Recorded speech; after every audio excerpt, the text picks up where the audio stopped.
Okay guys, let's speak a little bit about productivity to discuss on how some people are more fluid and faster realizing their ideas, and others just have great ideas but experience difficulties in realizing them.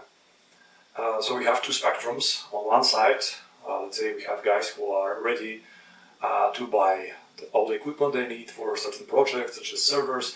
Also, they're hiring developers, etc., etc. And in the end, they are thinking of themselves as just managers of or owners directly of a certain business, and they rely 100% on the others to get this business out of the rest. So to grow it, I see this in the companies such as changing CEOs as more seasonal ones.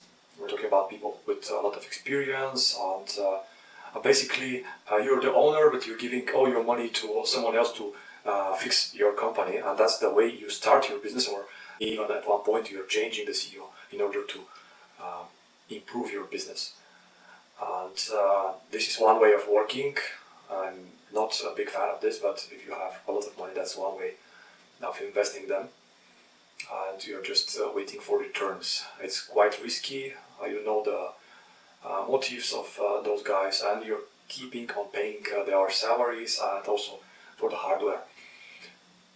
Another way is more like a bootstrapping again, but this time we're having super clever guys with super nice ideas, but those guys are afraid to invest in the equipment they need. Sometimes it might be just as simple as building your own server on Raspberry Pi or certain small server, and this is usually an obstacle which is, let's say, funny for realization of great ideas, and those ideas stay usually in the mind of the person.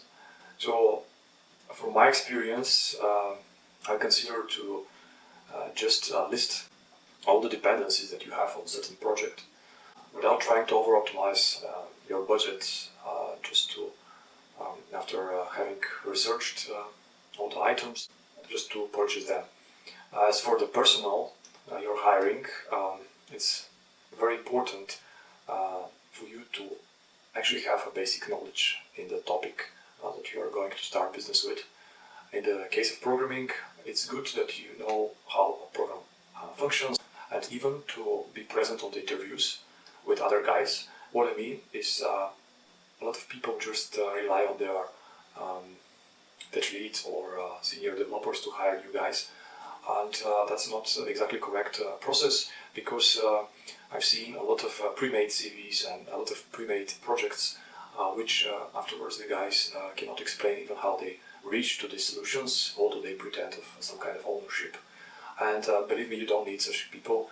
You're just wasting time on salary, and afterwards you'll be disappointed on the progress of the project. That's why it's good for you if you know a little bit of what you're trying to achieve, and then to find facilitators which will shorten the time for achievement of your goal. So that's basically two of the spectrums. You choose how to balance them, and I hope you like the advices when starting or managing a project.